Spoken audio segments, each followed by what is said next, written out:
Have you ever bought something so beautiful that you were inspired? That happened to me when I got these headphones. They're just too beautiful to lay them on my desk, I thought. They need a special place to live. Maybe I should make a headphone stand. And down this completely unnecessary rabbit hole I went. You see, my desk sits in the middle of our wide open house, which I love, but it's hard to concentrate sometimes, so I need headphones. And our new puppy destroyed mine. So that gave me an excuse to buy the beautiful analog headphones I had been coveting. I grabbed some scraps of wood to make a headphone stand that was completely unnecessary and ridiculous. It just seemed logical that the palette would be walnut and black to match the headphones. I didn't want the stand to be screaming out. I wanted it to celebrate the headphones, but be kind of secondary to them.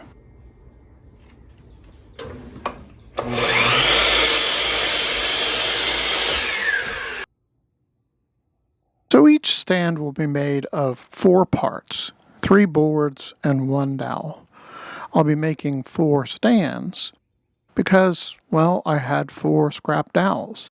And you spend so much time setting things up that you might as well make 4 of something. What am I going to do with the other 3 stands? Well, I don't really know.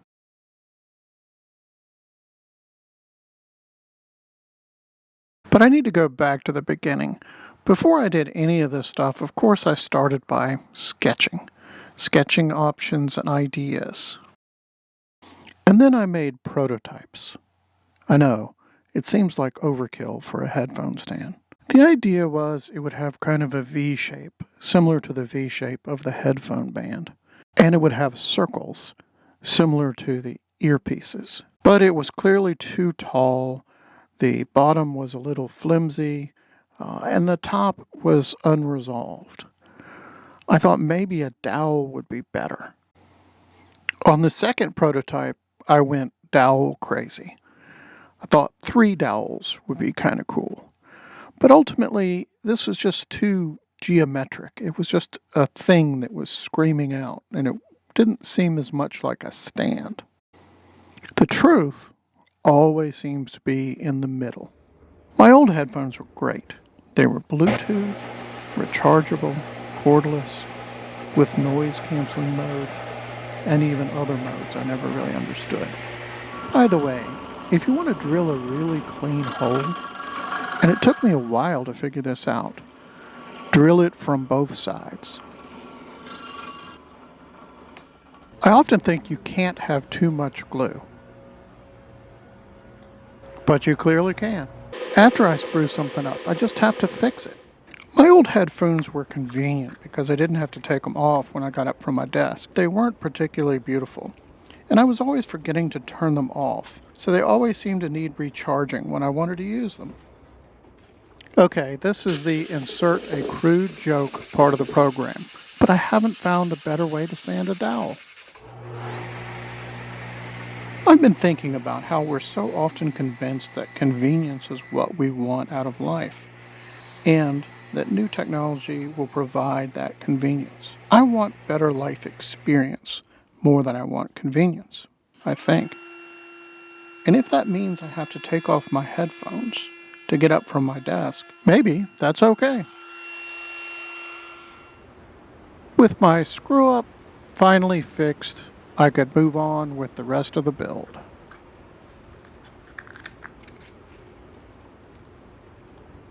It's always surprising how much of making is just figuring out how to clamp things. I like to lay the parts out to keep track of them. And you'll notice one of these guys is not like the others, but that's okay.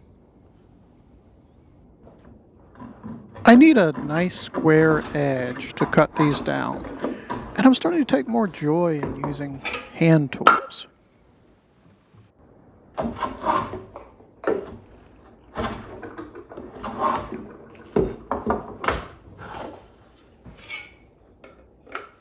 I knew headphones are beautiful, and they're comfortable, and they sound amazing.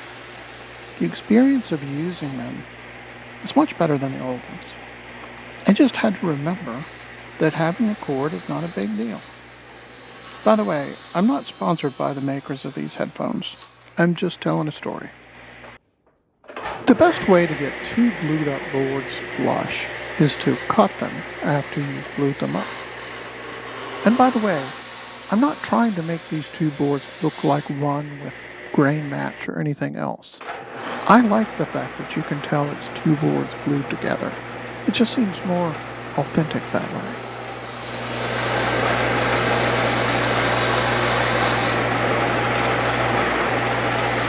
I cut angles on the two sides.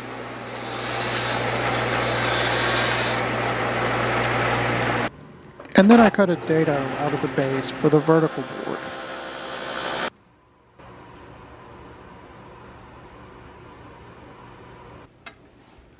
Layout is always important, and it kind of reminds me of the days back in high school when I learned how to draft.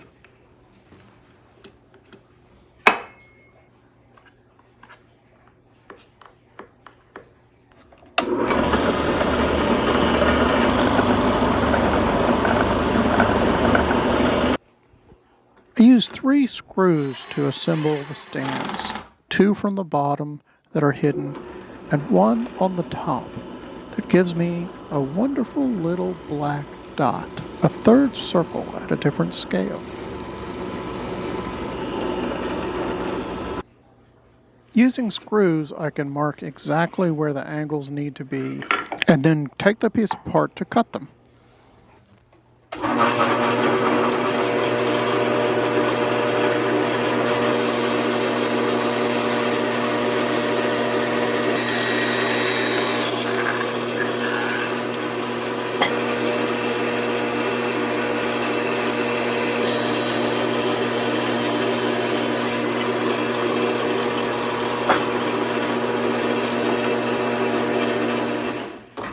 I found these particular headphones while searching for a turntable to play vinyl albums.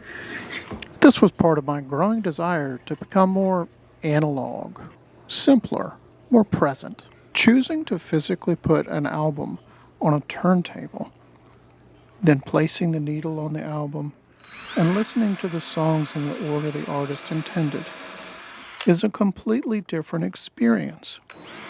Actually, it's an old experience, an experience I used to know, but somehow I've forgotten it. Fog of algorithms telling me what I want to hear.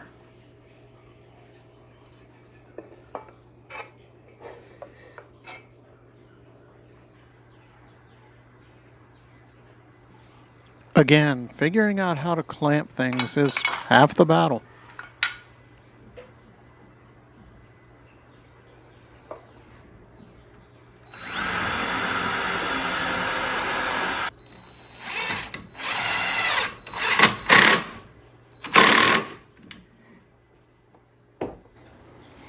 I always enjoy putting in an ebony plug. Some woodworkers may not like screws, but if they're good enough for Sam Maloof, they're good enough for me.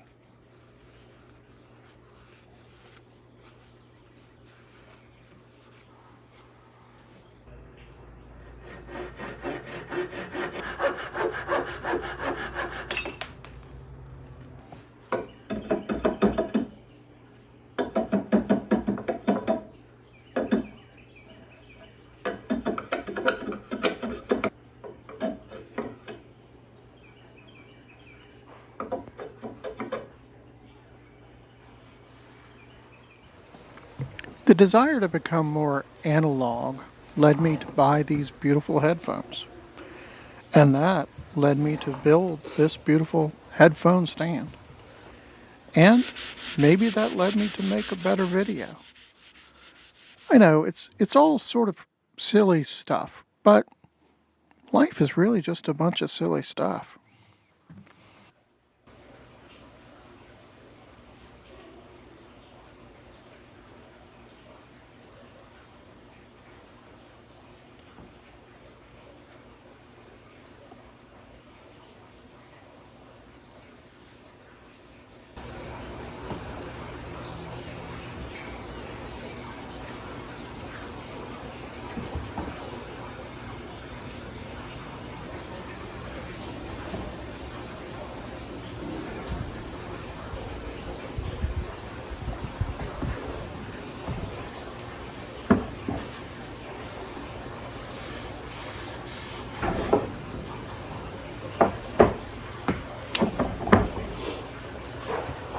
Well, here it is. It's just three boards, some circles, and a dowel.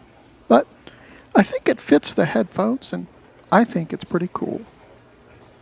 My stories are all about designing and making things, sometimes big things, sometimes little things. If you enjoyed these stories, please like and subscribe. Let's build a community. I enjoy taking the headphones off the stand and putting them on when I begin work. When I'm finished working, I enjoy putting them back on the stand. It's an intentional act that makes me a little bit more present in the world.